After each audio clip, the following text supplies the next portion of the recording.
Soyez bénis, guerriers et guerrières de la lumière. Aujourd'hui, nous n'allons pas parler d'une attaque ordinaire. Nous n'allons pas parler de quelque chose qui vient de l'extérieur, d'un sort lancé à distance ou d'une flèche décochée de loin. Non. Aujourd'hui, nous allons parler de l'ennemi qui entre par la porte d'entrée. L'attaque la plus subtile, la plus ancienne et la plus dévastatrice. L'attaque infiltrée dans votre propre nourriture. Avez-vous déjà vécu cela ?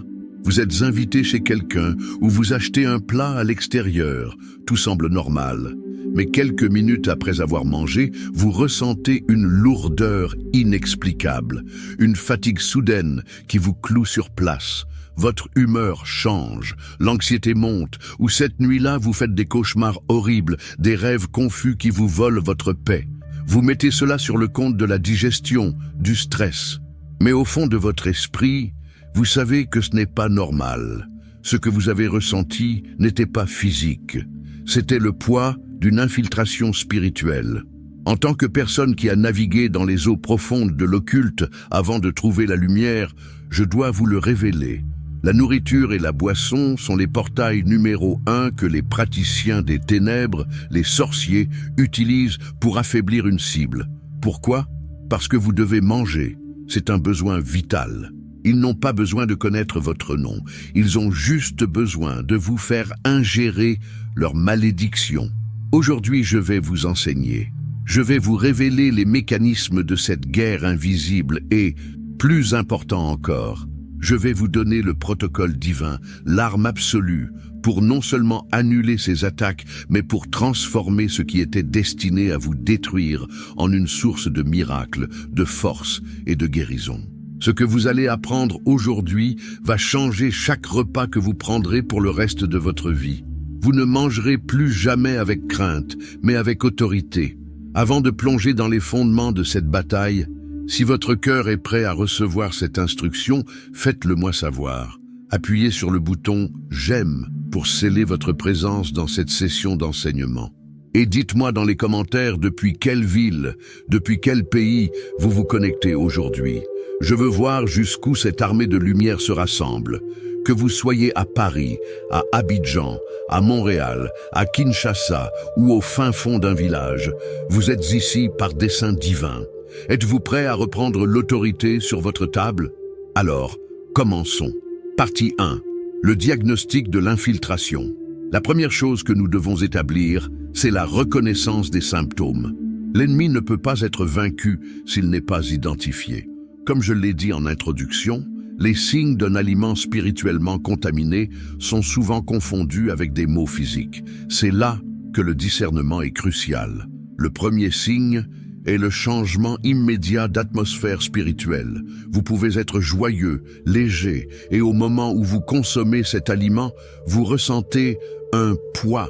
Ce n'est pas votre estomac, c'est votre esprit qui réagit à une présence étrangère.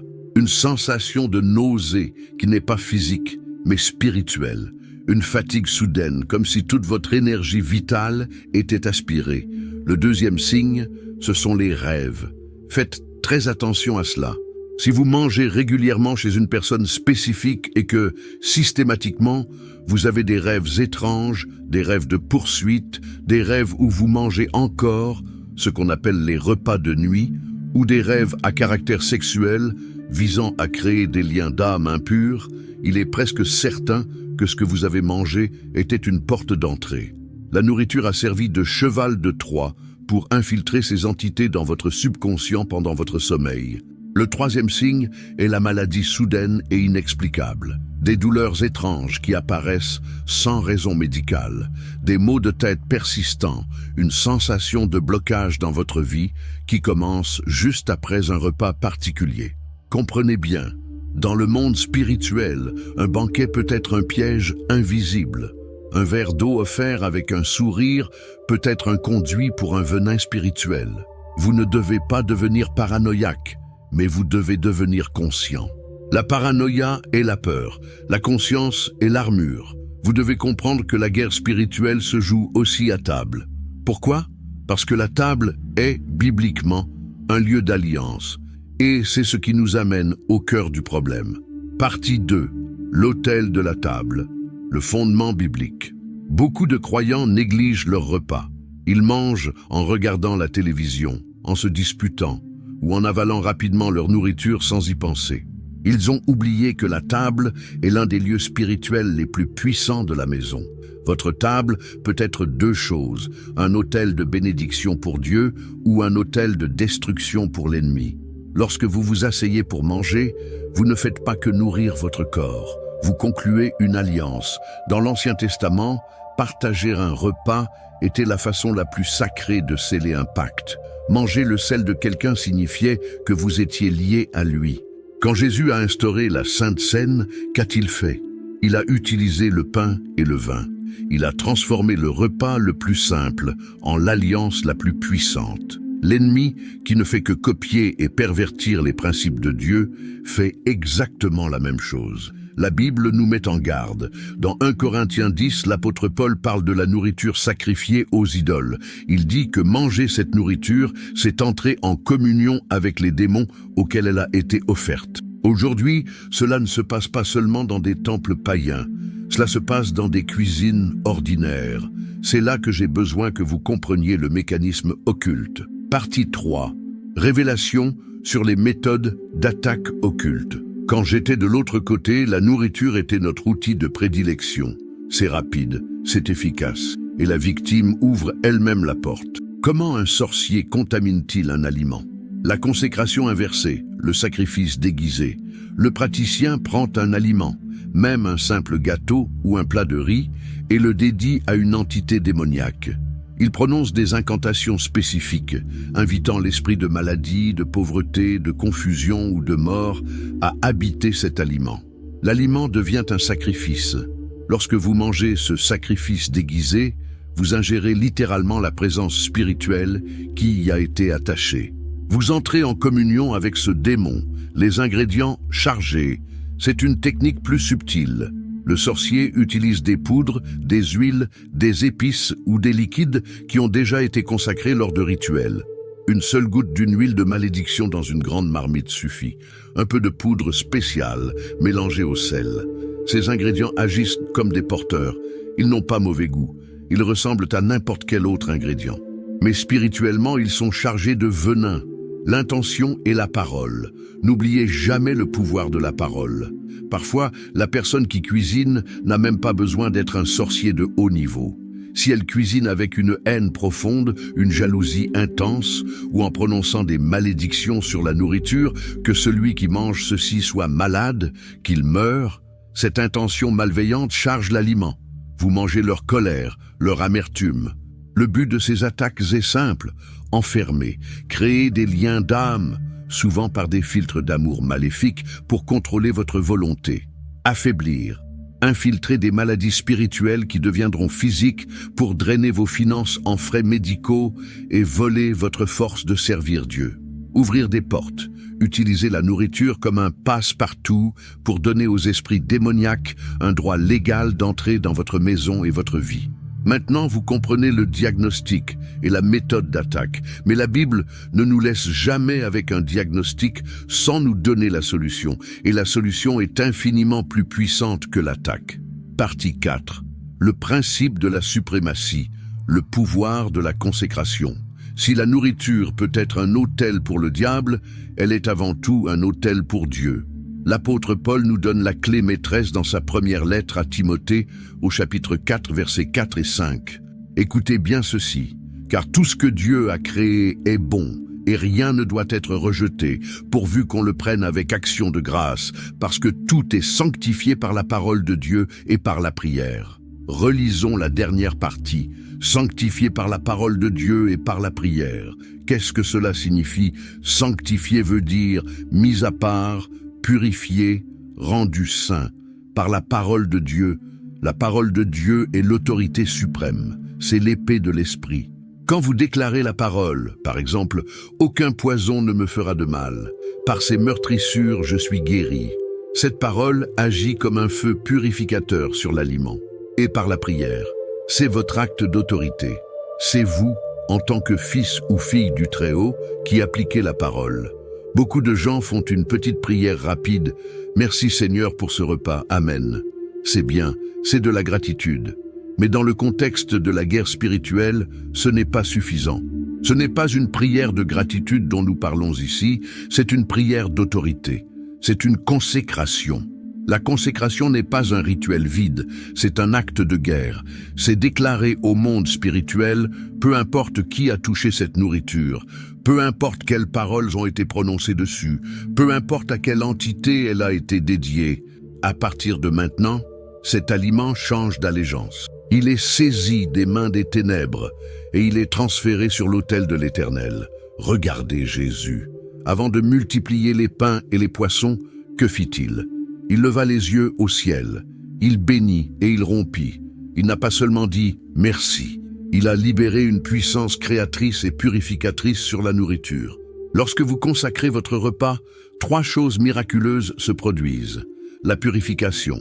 Tout ce qui est impur, tout venin spirituel, toute entité attachée, est neutralisé et détruit par le feu du Saint-Esprit et la puissance du sang de Jésus. La sanctification. L'aliment, qui était peut-être neutre ou maléfique, est maintenant sanctifié. Il est mis à part pour un usage divin. La transformation, c'est la partie la plus puissante. L'aliment n'est plus seulement de la nourriture physique, il devient un véhicule de grâce.